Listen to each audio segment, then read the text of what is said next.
Welcome to The Explainer, where we break down complex topics into simple, clear ideas.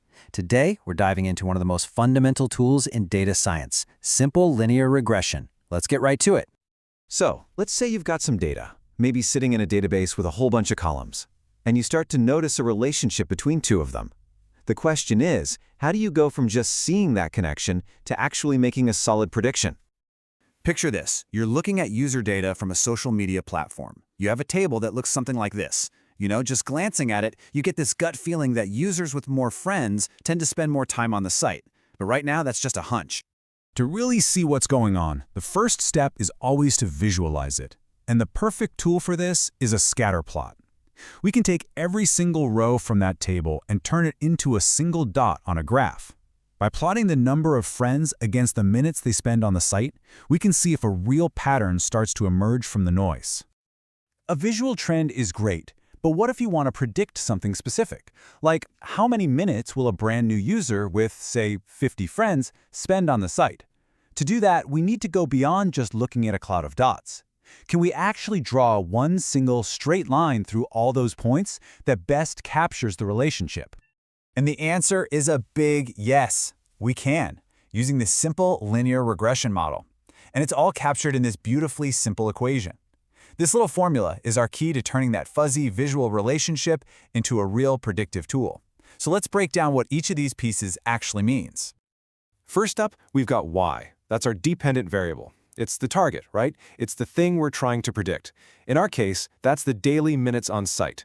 We call it dependent because we think its value depends on something else. And what does it depend on? Well, that's x, the independent variable. This is the piece of information we already have, the input we're going to use to make our prediction. For us, that's the number of friends a user has. All right, now for the Greek letters. First up is alpha. That's the intercept. Just think of it as the baseline, the starting point of our line. It's the value of y we'd predict if x was 0. So in our example, it's how many minutes we expect someone with 0 friends to spend on the site. Next is beta. This is the real engine of the model. It's the slope of the line. And what it tells us is super important. For every 1 unit increase in x, how much do we expect y to change? For every single new friend a user gets, how many more minutes do we predict they'll be on the site? That's beta. And finally, there's epsilon. You can think of this as our little dose of humility. It's the error term. It's our way of admitting that our model isn't going to be perfect. Real life is messy. Epsilon represents all the other random stuff and other factors that our simple model doesn't account for. Okay, so we know we want to draw a line through our data points. But, you could draw an infinite number of different lines. So how in the world do we find the single best one, the one that most accurately reflects what's going on in the data? We do it with a really clever mathematical trick called the method of least squares. The goal here is simple. Find the one and only line that minimizes the total distance between the line itself and every single data point. It basically finds the line that's as close as possible to all the dots at the same time. So, when we apply this method to our social media data, we get something tangible, something we can actually use. We get this equation. This is our prediction machine. We can now plug in any number of friends and get a specific prediction for how much time that person will spend on the site. So let's look at the actual numbers our model came up with. Alpha, our intercept, turned out to be 22.95. What that means is our model predicts that a user with 0 friends would still spend about 23 minutes a day on the site. That's our baseline engagement level. And beta, our slope, is 0.903. This is the really juicy part.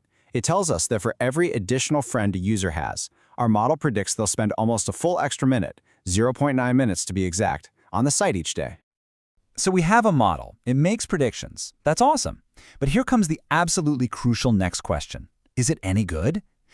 How much faith should we actually put in these predictions? We need some way to measure how well our model performs. One of the most common ways to do this is a metric called r². Think of it as a score from 0 to 1. An r² of, say, 0.7 would tell us that 70% of the variation we see in daily minutes can be explained by the number of friends. The higher the r², generally, the better our line fits the data. But, and this is a really big but, r² has its limits. It's fantastic at telling you how strong that linear relationship is. What it does not tell you is whether the relationship is actually causal. And this leads us to one of the biggest and most common mistakes people make when looking at data. This brings us to probably the most important phrase in all of statistics. You've definitely heard it before: correlation does not imply causation. Just because two things move together doesn't mean one is causing the other to happen. Our model shows a correlation, but it proves absolutely nothing about what's causing what. So what does this mean for our social media example? Well, our model shows a connection, but it can't tell us which way the street runs. Does having more friends cause you to spend more time on the site? Or is it that people who spend a lot of time on the site naturally end up making more friends? It's that classic chicken and egg problem, and our model has no idea which came first. And that's really the crucial point to take away from all of this. A linear regression model can be an incredibly powerful tool for prediction. But prediction is not the same thing as explanation. Knowing what will probably happen is a very, very different thing from understanding why it happens. And that's the key. The next time you see a chart showing two things that move perfectly together, ask yourself, is this just a prediction, or is it a true explanation?